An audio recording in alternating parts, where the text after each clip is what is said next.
At my daughter's beach wedding, just as the sun melted into the horizon off Cape Cod, her new husband leaned close. His voice was low, polished, and cutting. $50,000, he said, smiling like it was a toast. $50,000 for the luxury of being part of this celebration. Otherwise, you vanish from our lives forever. For a moment, I thought I had misheard. The cruelty in his tone was wrapped in charm, as if he were offering me a favor. Before I could form a reply, Rachel, my only daughter, lifted her champagne flute, eyes glinting with dismissive ease. Or, she added casually, "You could always enjoy the peace and quiet of a retirement home. Your choice, Mom." Her words sliced sharper than any blade.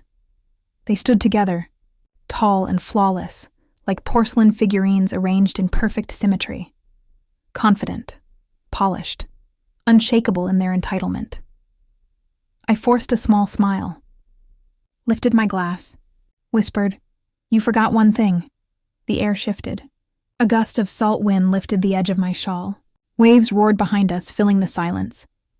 Their faces paled, not dramatically, but just enough.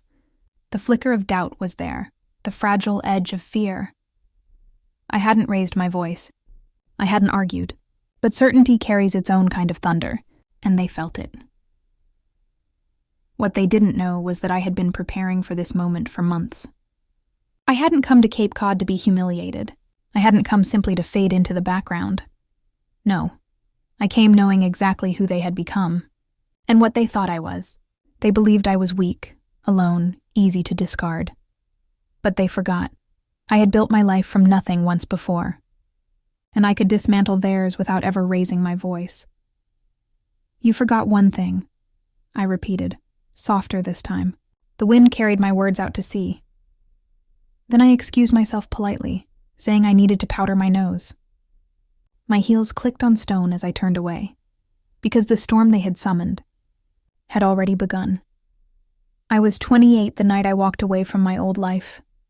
Boston was drowning in rain, the kind that soaks you to the skin in seconds. The windows of our cramped apartment rattled under the storm.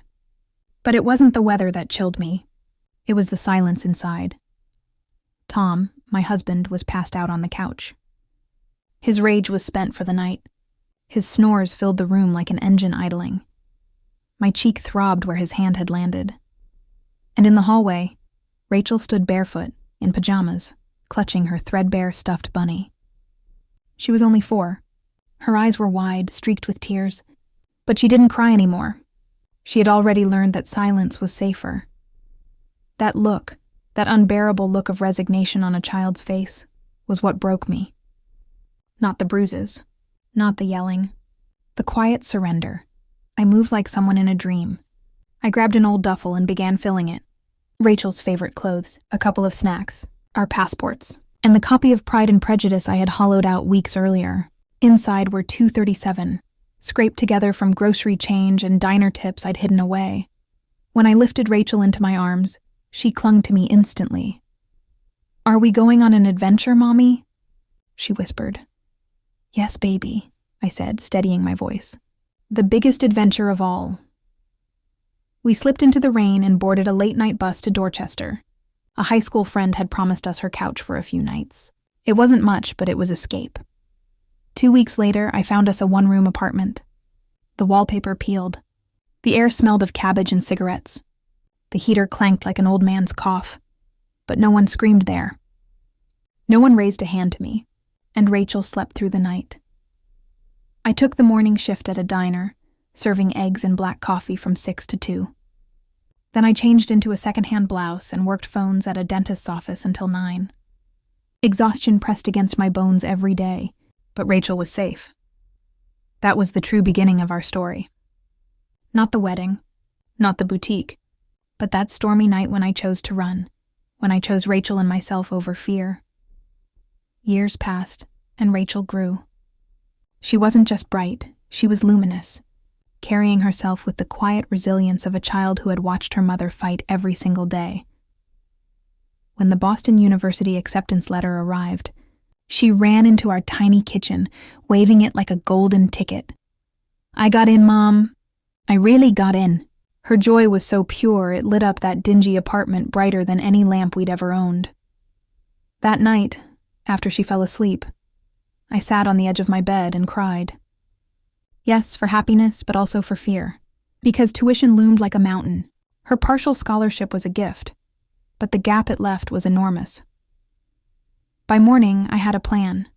I picked up extra shifts at the diner, nights cleaning office buildings in Back Bay, weekends stocking the back room of a department store. My feet blistered. My hands cracked from bleach and cold water. I was so tired some nights I forgot my own name, but Rachel was safe, and her future grew brighter. She thrived in college, made friends, studied hard, began dressing the part she dreamed of playing. Sleek blazers, elegant heels. Her eyes sparkled when she talked about marketing classes and business projects. She dreamed aloud of a boutique, her boutique, modern, elegant, different from anything else. One midnight call changed everything. I had just come home from a double shift, peeling off my shoes when the phone rang. "Mom," she whispered, trembling with excitement. "I think I found it. A storefront, small but perfect. Exposed brick, original hardwood floors, big front windows. I can see it all, the displays, the clothes, the feel of it. But I already knew what was coming. How much?" She hesitated. 97,000. The number hit me like a punch. More than I had in savings. More than I could imagine. But then I thought of the one thing I had guarded all those years, my retirement fund. Modest, steady, untouched. A safety net for a future that had never come. I called Sarah Miller, my old high school friend turned paralegal. She sat across from me in a downtown office, papers spread between us. "You're sure about this?" she asked, eyes steady. "I'm sure," I replied. But Sarah wasn't finished.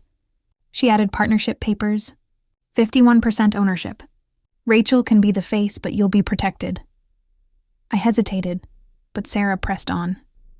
"This isn't about control. It's about security, for both of you." Rachel signed without hesitation, too busy dreaming. 3 months later, Rachel's closet opened its doors. The boutique glowed with charm, exposed brick polished to a warm shine, racks lined with carefully chosen pieces, handwritten invitations stacked by the register. I stood in the back, watching Rachel shine as customers arrived. She was radiant, confident. This was her dream come alive. At first, sales were modest. Rent was tight. Rachel worked 14-hour days. I restocked shelves after closing, balanced the books, quietly paid for shortfalls. I didn't mind. This was for her. Then one day, it all shifted. A college friend, now an influencer, tried on a cobalt blue dress and posted a photo online. The next morning, customers lined the sidewalk. By afternoon, the boutique was sold out. Rachel's closet was suddenly a name in local magazines. More influencers followed. Customers came from across the city. Within 6 months, Rachel was already planning to expand. I was proud. I was so proud. But I kept to the background. I'd come after closing to help, slipping in with my worn sweaters and sneakers, careful not to intrude on her polished world. Sometimes she'd say casually, "Mom, you should stop by during the day." But I knew. That was her world, not mine. I belonged in the shadows, and I told myself I was content with that. Until the night everything changed. I arrived early, a bag of takeout in hand, hoping to surprise her. She was at the counter with a customer. I stayed by the racks, listening quietly. "You've built something amazing," the woman said. "How did you pull this off right after college?" Rachel smiled, confident, glowing. "I built it from nothing. Just hard work and vision. Nobody handed me anything." Her words sliced through me like knives. Nobody handed me anything. I turned and walked out, dinner still clutched in my hand. Outside, I leaned against the brick wall, fighting for breath. That was the night I realized I had disappeared from her story. Not forgotten, not overlooked, erased.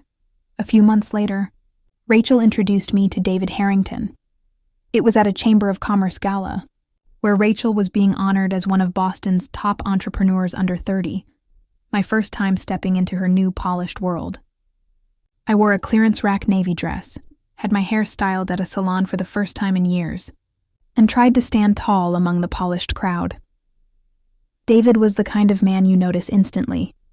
Wealthy, self-assured, with a handshake that lingered just long enough to establish dominance. He spoke your name once, then never forgot it. Smooth, calculated. I could see immediately that he liked power, and Rachel, in her sleek heels and boutique success, looked like she belonged on his arm. Within weeks, they were inseparable. Dinners at high-end restaurants, rooftop cocktail parties, weekends in the Hamptons. Their photos appeared online, Rachel glowing, David always by her side, champagne glass in hand. When we did talk, his name was everywhere. David thinks the boutique could go global. David's parents know investors. David says scaling is the only way forward. It wasn't conversation. It was recitation. Then one morning, I opened Facebook and saw it. A photo. Rachel's hand resting on David's chest. A diamond the size of a grape sparkling in the sunlight. The caption, I said yes to forever. My heart clenched. No call, no warning. Just a post shared with the world. I phoned her that evening, voice shaking. "Oh, Mom," she laughed, breathless with excitement. "I was going to tell you. We've just been celebrating." Isn't it amazing? Amazing wasn't the word I would have chosen. 2 days later, a message reached me that wasn't meant for my eyes. It was a screenshot of David's text to Rachel. "Your mom can't sit with my family at the dinner. My parents would be horrified. Put her at the vendor table." I waited, staring at the screen for Rachel's defense, for her to push back, to say no. No defense came. Instead, minutes later, another text, this time to me. "Mom, can you believe the florist wants $200 for eucalyptus branches? This wedding is so stressful." The shift was undeniable. I was no longer a mother. I was a checkbook. That night, I stopped by her apartment unannounced. She wasn't home, but her laptop was open on the kitchen counter. I don't know why I looked. Maybe some part of me already knew. The tab was labeled FMA Management, Strategy. I clicked. Page after page of bullet points. How to keep me out of sight during the engagement. How to extract maximum financial support while minimizing my presence. Notes on moving me to the vendor table. Comments in the margin from David. After the wedding, distance will be easier. My breath froze. It wasn't neglect. It wasn't forgetfulness. It was deliberate. They weren't just erasing me. They were using me and then planning to discard me. The next morning, I called Sarah. My voice was steady, though my hands trembled. "I need you," I said simply. "And I need you not to ask questions yet." Sarah didn't hesitate. "Come over." Her home office looked like a war room. Legal pads, file folders, coffee mugs. We sat across from each other, and I asked the question that had been burning inside me since I saw that strategy document. If I activate my majority ownership, what does that allow me to do? Sarah's eyes didn't waver. Everything. You can initiate a full audit, freeze the business accounts, revoke unauthorized contracts. If necessary, you can take back control of operations. I nodded slowly, but I won't move unless they give me a reason.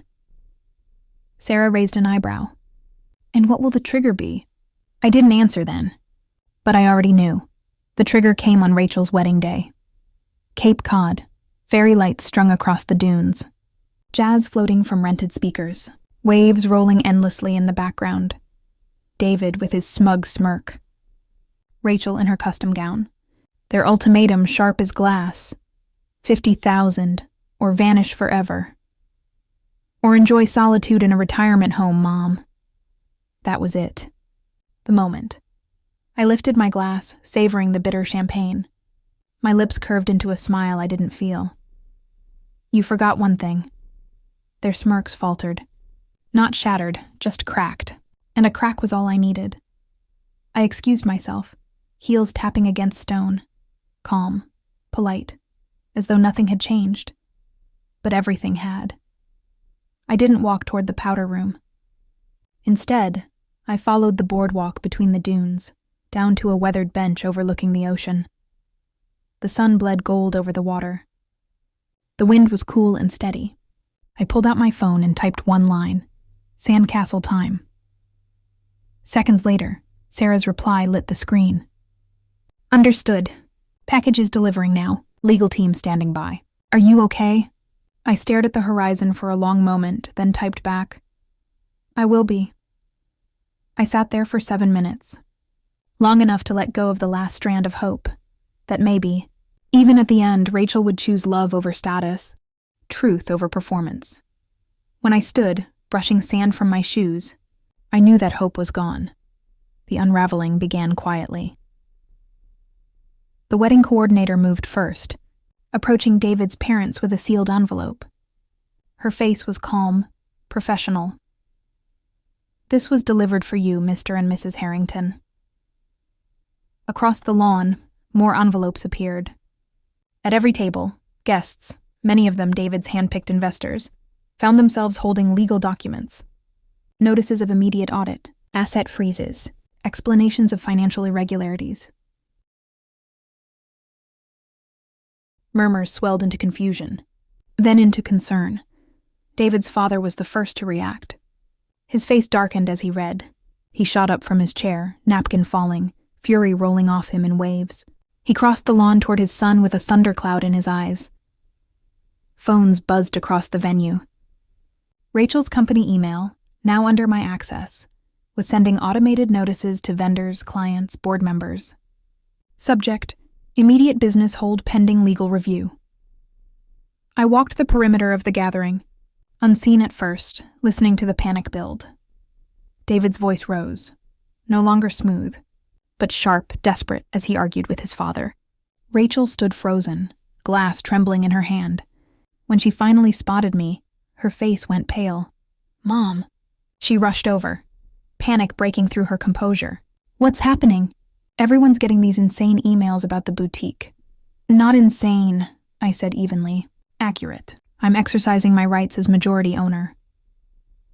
David appeared at her side, jaw clenched, polish gone. His words came through his teeth. What have you done? I've protected my investment, I replied calmly.